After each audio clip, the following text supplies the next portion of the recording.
Hey. You know what time it is. It's time for the Heart to Heart Journey to Unconditional Love podcast. That's right. And I'm your host, Delay Bloomer. That is my co host, Harlan Brown. And Harlan Brown, what's up? What's up? Hey, what it do? What it do? What it do? You Everything. already know what to do. You What it already do? know what to What do. it do? Just take What a it look do? at me. Take a look. Stop hating. All of y'all out there, stop hating.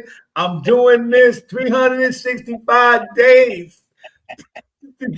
Well, I gotta put my plug in. They thought I was joking. They thought I was coming. They thought I was joking. But every podcast, you gonna see a little something. and I ain't even mad. I ain't even mad because I'm all for it. The Knicks is the Hey, team. I'm happy for hey, them. They deserve it. you know how long we waited, but New let's York let's get deserve this.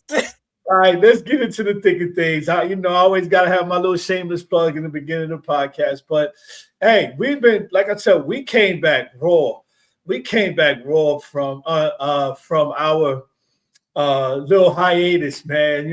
Again, we need a vacation too. We needed to recharge, and man, I think for me, it really did something to me. This red flags don't turn green because I think the audience have seen me in a raw and rarest type fashion. I don't think they've ever seen me be as transparent as I've been. But that's just a growth. That's just to let them know that I'm going through this process. And I'm Right. not without red flags. And then I want my red flags to turn green. I don't want them to stay red flags. And for those who are listening out there and those who've been affected by my red flags, hey, I do apologize. I'm sorry. But through God, I'm changing. I've already changed. And I've already asked him to help me through this. And you guys can do the same thing if you have red flags. But the first thing that you have to do, Harlan Brown, they have to recognize that they have a red flag.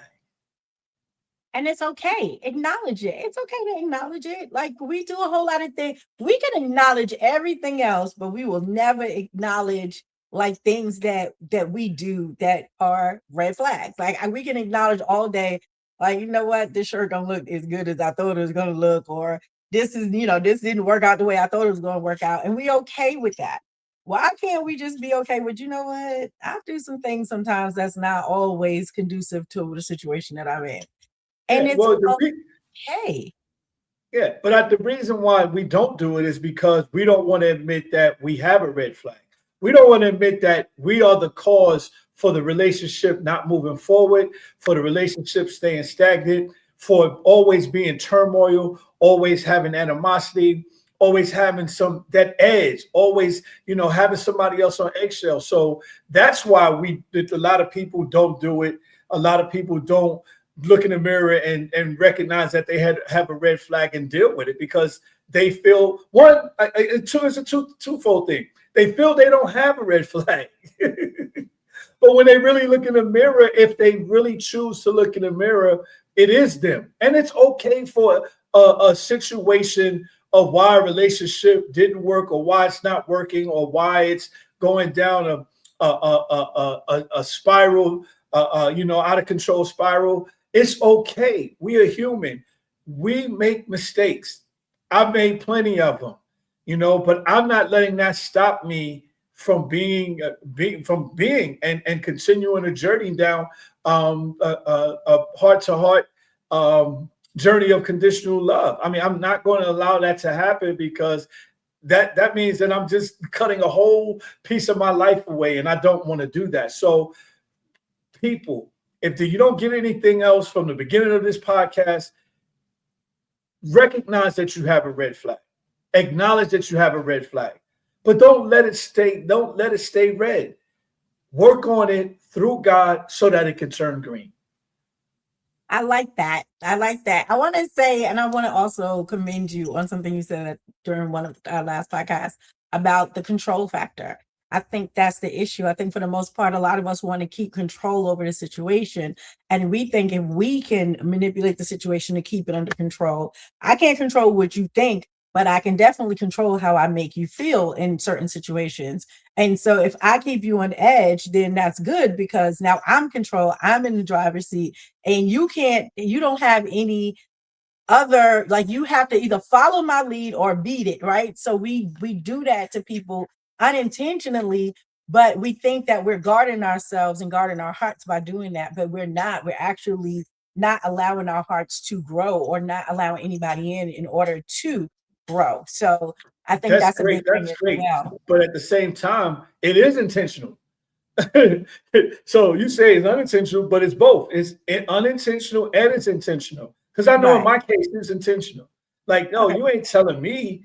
You ain't gonna dictate to me when I'm supposed to call you. Or I have to call you back, or nah, we not getting down like that. But I realized that was my red flag, and those are my red flags, and I have to deal with those. And I've been like that all my life. And I guess the other thing is, don't think that it's just modern day, that it's just this recent.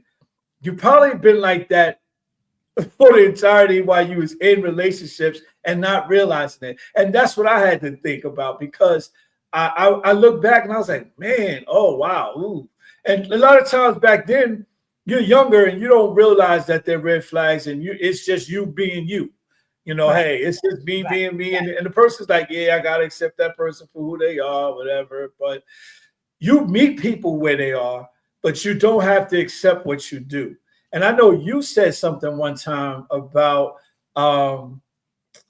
dude, what's that? Come on, you got that. You had a great quote, and we just did it in the last couple of podcasts about unconditional. Just because you have No, unconditional love, unconditional love does not equate to unconditional tolerance. Is what yes. And I love that. And I think, yeah, look, we need to trademark that. I know somebody else already said that, but that's probably going to be something that we're going to say a lot on this, because we don't have to tolerate it. We do because we love that person. But Right. then it's not that much love in the world, as my grandmother used to say. If you ain't, it ain't that much love in the world. Yeah, you can love somebody, but don't be a fool, and don't tolerate foolishness. And I listen, I apologize. I don't think I have a lot of those issues out there, but going all the way back to my dating days, if y'all are watching my podcast and it's somebody that I had some dealings with, I apologize big time, because I realized that this is what I was doing. But it took me a long time to realize that. But the fact of the matter, that's why we have this podcast, because I recognize it, you can recognize it too. If you just look in the mirror and just look at some of the things that you're doing, and when somebody mentions something, where there's smoke, there's fire. I always say that if somebody mentions something to you and you hear it more than once, then you might want, and it's about you. Don't get offended. Don't get defensive. Don't get offended. Take it in and listen, because that person is showing you something that you don't see yourself doing. So be careful about that, and just take the time to recognize your red flags and have them turn green. And believe me, through God, your relationship will change immediately. I'm telling you. It will. It will. Yeah. So what we got? Let's just go straight to the scripture. How about we do that, Harlem Brown? Okay. I like that. Let's do it. Let's go straight to the scripture. And can you read that? It's from James 1:8. Can you read that Sure. for the audience? Such a person is double-minded and unstable in all they do. Yeah. And that's like you are here, you're doing something with somebody, and then your intentions are a little different, that you have. You're showing them something. Again, that's that red flag. You're showing them something, but your intentions are different. And when you have that, and I'm glad they said such a person, because the version I read, it says man. Yes. The man is double-minded, is stable in all that he does. And I'm like, wait a minute, can we get a different version? Such a person. So this goes for men and women. But Right. I'm gonna own the men village on this. A lot of times that happens. I have conversations with men, and their intentions are different, and we'll challenge them. We'll say, hey, hold on. I know you dating this person, but what's your intentions? What what are you doing? Like, yeah, man, I'm just, just having her around, see if I can find something else. But she cool, but it's just something missing. Like, well, if it's something missing, like just let her go, let her do her thing, whatever. All right. I care for her love, and I ain't trying to, we like, yeah. So that's an example of double-minded. And if you all like that, can you put that banner back up real quick? I know it just goes away nowadays. Which one? This The other one, the scripture. Yeah. So the double-minded, and if you stay that way, you're unstable in all you do. So that's like a character. That's like your character. That's what you're doing. That's what you're projecting. That's what you do. So it won't just be in your relationship. It'll be in all you do. everything. You see what God. This is why I love the Bible. I love God, because when He explains something, He doesn't explain it in pockets. This group, that group, that. No, He explains it like in all. All they do. Like all things are possible. All Right. you do. All it is, it's never sometimes, maybe, here and there, that it is, all that, but hey, I just want to put that out there. I'm gonna give you the floor, because like I said, I'm so emotional about this, and this has been a blessing. And I hope the audiences out there that are listening to us, man, are being blessed by this, because it is a wonderful message through Red Flags Don't Turn Green. And man, we can do this the rest of the year, because I know a lot of us have a lot of red flags that I we need feel to like, fix. yeah, and the more that we talk about them, the more that come up, the more that I get from different people about, oh, well, what about this? And I'm just like, it's 1,000 things that we can think about. But I think the big thing is the factor of, we saying red flags don't turn green, but can they, right? Because they can. And if we work at them, and if we commit to them, if we say, you know what, I want to be with this person, and this is what I'm going to do in order to be with this person, and I choose to do this.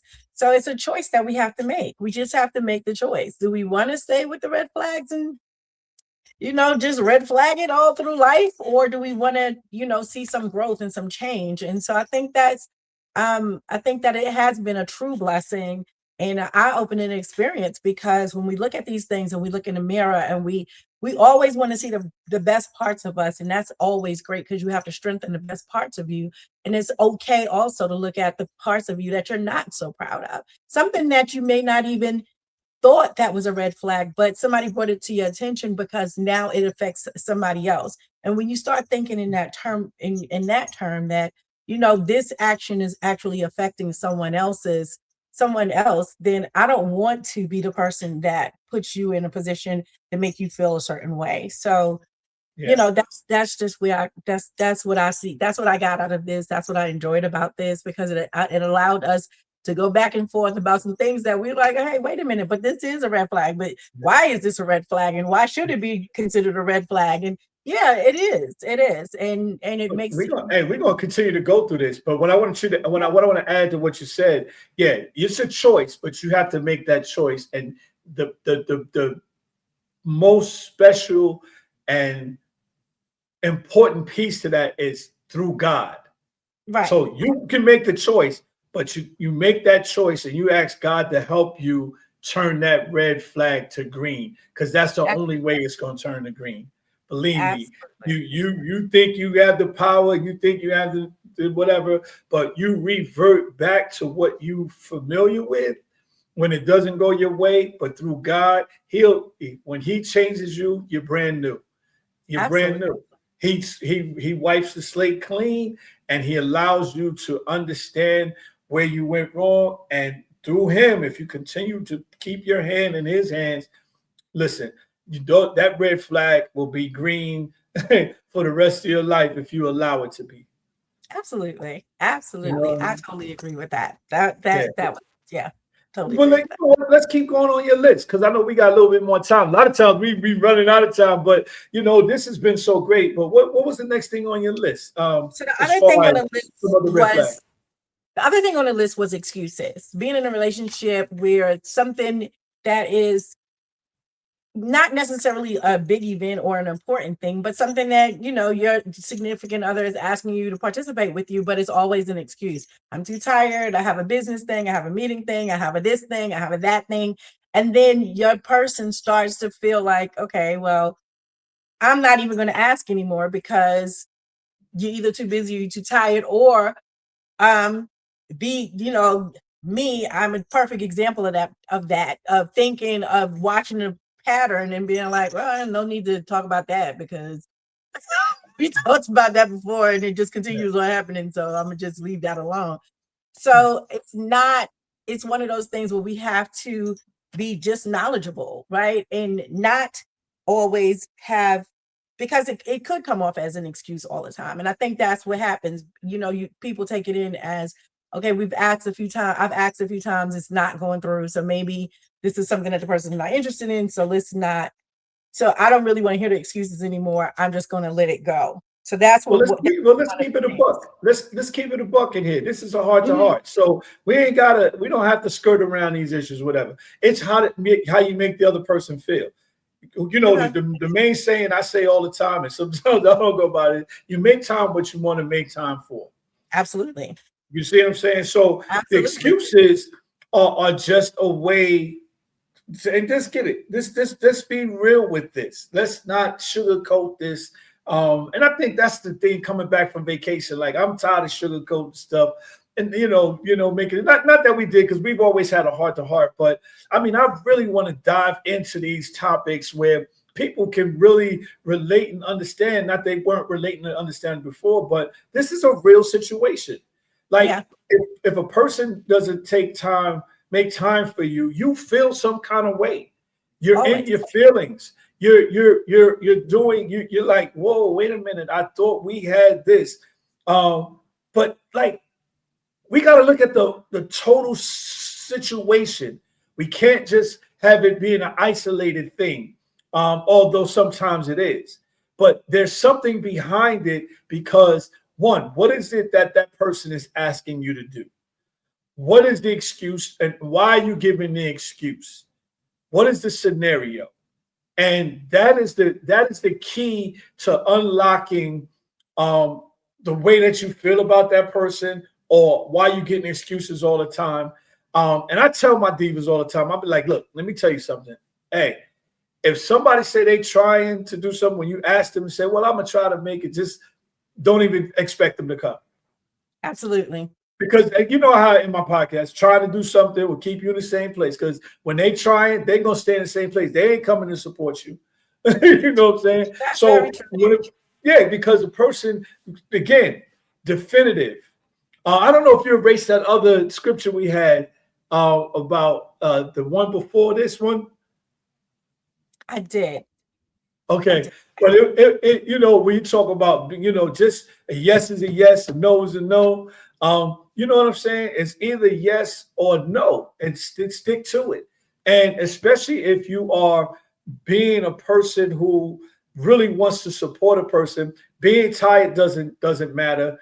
Um, Work is not an excuse because if it was a Jay-Z concert, Beyonce concert, or Chris Brown and Usher concert, you be right up in there. You make time. And here's the crazy part. Not only will you make time to prepare to make time for the concert. So you even got prepared time for that. And you call in sick, you do whatever, you take the day off, the concert is on Friday night or Saturday night, you take it on Thursday to prepare for the concert. So don't give me that when it comes to your significant other, your spouse, your partner, even if you just start a relationship, even if you're in between, just in the middle of a relationship or whatever, be all in. Support is kind of it's like one of those major things that you have to show that you support your significant other or your person. That there's no getting around it. You Thank you. have to support them. That's good. Thank you very much. That's good because I believe the same thing. You make Yeah, time for you what you want have to to. make I mean, time for. because what are you in it When you for? when you don't want to do something, you're not going to do it. So I think the biggest thing is, of course, is I started by saying people make excuses, right? And the excuse, you don't have to make an excuse. Just say no, and let that person go ahead, maybe find somebody else who will support them, or get somebody else to do something with them, but don't make the person wait around and be like, oh yeah, well, you know what, at the last minute I got tired, I didn't feel like doing it. Like, I just never understood that, because I always felt like if there was something, and because I look at it from my perspective, if it's something that I want to do, I'm going to do it. Like, you're not going to stop me from doing something that I want to do. So why would it hinder somebody else to give me an excuse about not being able to do something, when I know in all actuality, if they really wanted to do it, they would do it. So They would yeah, do it. Absolutely. And that that's is that's that it. is Key. that is it. That That's is it. And let me tell you something. I used to know this by heart, and I know my peoples don't get on me, but I ain't putting it out there. But excuses are tools of incompetence used to build bridges to nowhere and monuments of nothingness. And those who use them seldom specialize in anything else. We had to learn that. I used to know about heart. I haven't seen it in a long time, but and it was usually ingrained in my in my mind, and I'm glad I was refreshing. I got refreshed with that, but that's what we had to use. That's what we I had like to that. use. I like that. You know, I think that's something that people should really look at before, first, that you use one, and then second, that you accept it. Like, because a lot of people accept it and be like, well, this person well, didn't hold even. on. Before you go there, Harlem Brown, I don't think they accept it. I think they tolerate it. You see what I'm Yeah, saying? Some yeah. people accept it if it's the first time, first couple of times, they're like, oh, okay, I get it that you're tired, whatever. But then when it becomes a pattern, now it's Mm, like you're tolerating that person because it's like, okay, look, just say, look, I'd rather you tell me, let the yes be yes and the no be no. I'd rather you tell me, that's I don't it. want to do it. I don't like what you're doing it. Having that heart to heart, rocking the boat, as we always say. You know what I mean? And I know our time is up, but hey, this is some great stuff. We're going to continue this. We're going to continue this because we have to. We're going to expand on this excuses thing. So I'm gonna give you the last words, Harlem Brown. What you got? I'm seriously, like, listen to the reasons behind what somebody does, and let a yes be a yes and a no be a no. Everything else with that scripture was saying, everything else is like the devil's something, like the devil's doubt or something like that. But it goes into a playground of just deceitfulness, as far as I'm concerned. And so let's yes and no. Let's normalize that, instead of sugarcoating and trying to make somebody feel good, because at the end of the day, when you give them an excuse, it doesn't make them feel any better. You just gave them hope for something that you knew you wasn't going to do. Absolutely. We're gonna stop right there, but I'm gonna say this again. My boys, my boys, my boys. Okay, I know. Let me get off my horse. But it's going every podcast, so just get used to it. But as we end all our podcasts, trying to do something will keep you in your same place. But when you actually do something, your place has no limitations. I am your host, the late bloomer. That is my co-host, Harlan Brown, and we see you next See week. you next week. Yes, yes. Go, go.